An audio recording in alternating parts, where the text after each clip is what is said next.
For the first time, Putin's camp admits the failure of its so-called special military operation. If you strip away the emotion, yes, we didn't make it to Berlin. We planned and launched a policing operation, but instead faced a full-scale armed response from NATO. Zelensky reveals unexpected details of the talks with Russia and the United States. If Russians or partners in dialogue with Russians want just to withdraw our army from our fortifications, I mean, we can't be such, foolish guys.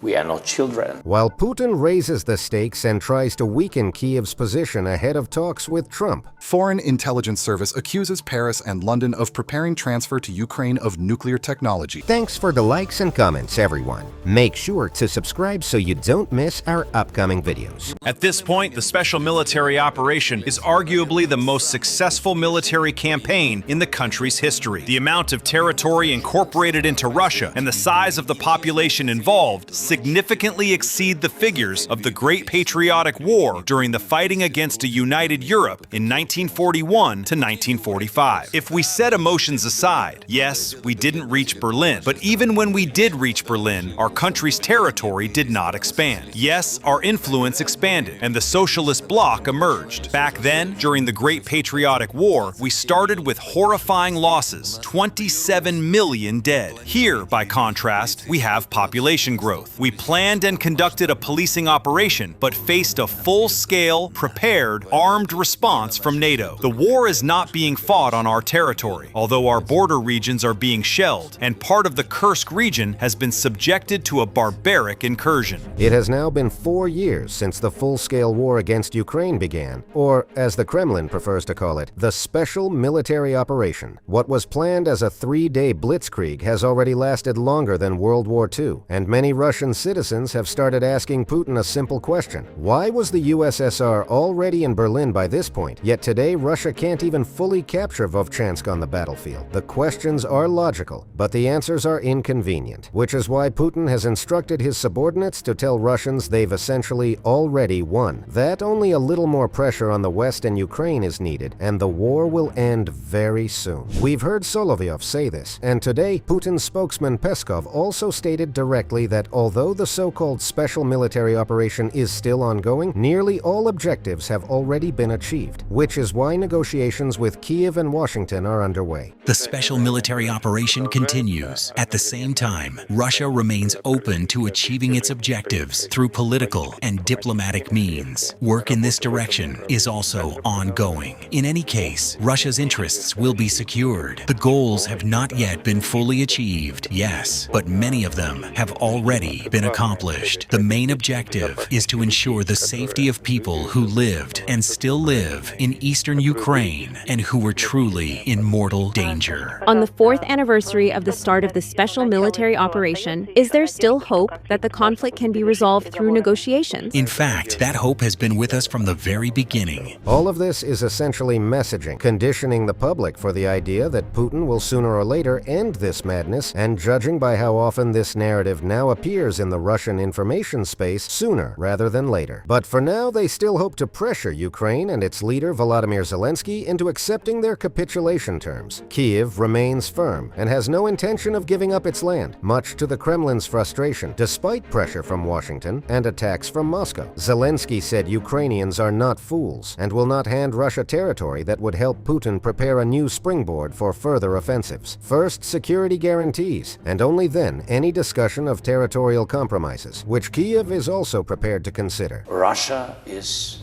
not winning. This is very important. And everybody's asking how long we can hold the line and how long we can stay.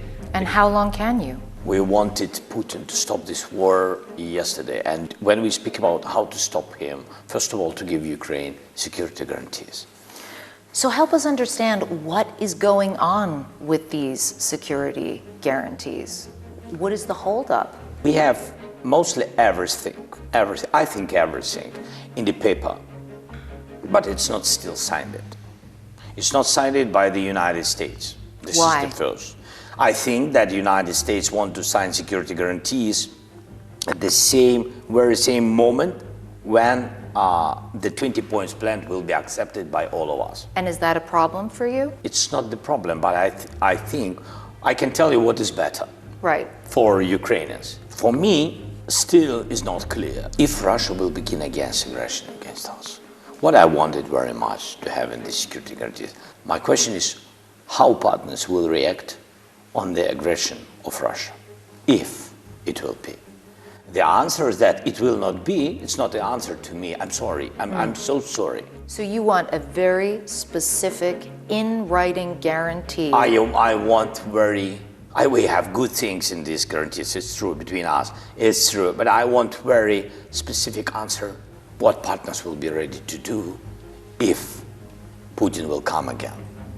And I think this is what Ukrainians want to hear. Just want to hear. I'm sorry. It's not pressure. It's just to understand. If you get those security guarantees, would you be willing to accept a frozen front line whereby Russia keeps the territory that they have already seized? We already said that we're ready for the compromise to freeze the points where we stay, the places. It's a frozen contact line. We are ready for this. It's not a very good position for us, but in any way we have defending lines. We have these fortifications. But if Russians or partners in dialogue with Russians want just to withdraw our army from our fortifications, I mean this, we can't be such, foolish guys.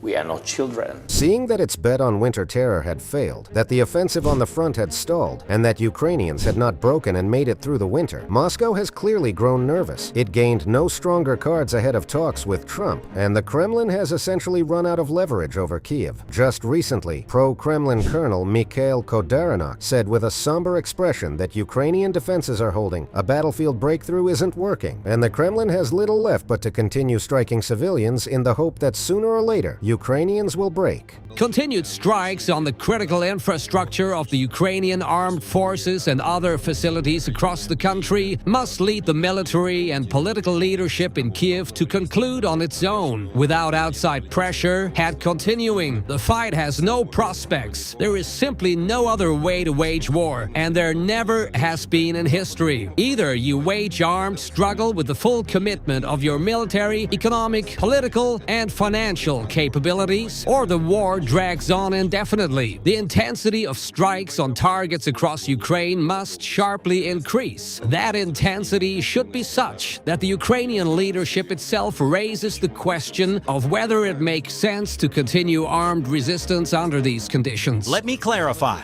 Should strikes also target Ukraine's military and political leadership, up to and including their elimination, so that the next generation of leaders wouldn't even consider continuing the war? Armed struggle implies exactly that, the elimination of the military and political leadership. In any case, this is one of the central issues of military practice. It is understood as strikes against the highest levels of command and control. This is simply a standard method of conducting warfare. There is no other way to frame the issue. The resilience of the enemy's defense, meaning the armed forces of Ukraine, has not yet been broken at the operational strategic level. Solving this task in the near future, during the upcoming spring campaign, is one of the key objectives. But to be fair, aside from terrorist attacks, Moscow has now stepped up another tactic to weaken Kyiv's position in the talks, namely slander and outright lies. And at the official level, just days before the expected new round of negotiations, Russia's Foreign Intelligence Service issued a statement claiming that Paris and London are preparing to transfer nuclear technology to Ukraine, so Kyiv could obtain a nuclear bomb and strengthen its bargaining position. So, France and Britain are allegedly preparing to transfer nuclear weapons to Ukraine, according to Russia's Foreign Intelligence Service. The agency claims that either a nuclear or a dirty bomb would strengthen Kyiv's negotiating position. London and Paris are said to be actively working out the transfer and delivery of such a weapon, while trying to make it appear as though the bomb had been developed by Ukraine itself. Germany was reportedly invited to join the scheme, but Berlin declined. The possible transfer of nuclear weapons to Kyiv has already been described as a blatant violation of international law, and Moscow has said it will take this into account during the negotiations. But the reality is this is a blatantly crude bluff, baseless slander, the kind of talk you'd hear from pensioners gossiping outside an apartment block. The biggest absurdity is that Russia's Foreign Intelligence Service chose France for this smear campaign. The very country that refused to extend its nuclear umbrella to other NATO members is now supposedly ready to hand such technology to Kyiv, which isn't even part of the alliance. Despite the obvious contradictions, Moscow has been actively pushing this narrative at every level this week. Peskov said the Russian delegation would take the information into account and that it could influence the talks. The Foreign Ministry echoed the claim. The State Duma warned it could lead to strikes against Europe, and even the Federation Council called on the UN and the IAEA to investigate. There is no doubt that the United Kingdom and France, as nuclear powers that are supposed to bear special responsibility for maintaining stability and resolving conflicts, have in reality become the main sponsors of prolonging the war in Ukraine. Moreover, they appear willing to escalate it into the realm of nuclear confrontation. Ukraine has openly expressed its intention in recent years to regain nuclear weapons. In response, we, the senators of the Russian Federation, have sent an appeal through diplomatic channels to our colleagues in the parliaments of the United Kingdom and France, urging them to immediately launch parliamentary investigations within their own countries. We have made a direct appeal to lawmakers in Britain and France. We hope that a sense of professional responsibility will prevail once they realize that attempts are being made without their full awareness to drag their countries, their peoples, and their own voters into a completely reckless venture. Perhaps then they will recognize the responsibility that rests on their shoulders. And that's it for today. Thanks for watching, everyone. Let me know what you think in the comments, and don't forget to like and subscribe if you haven't already.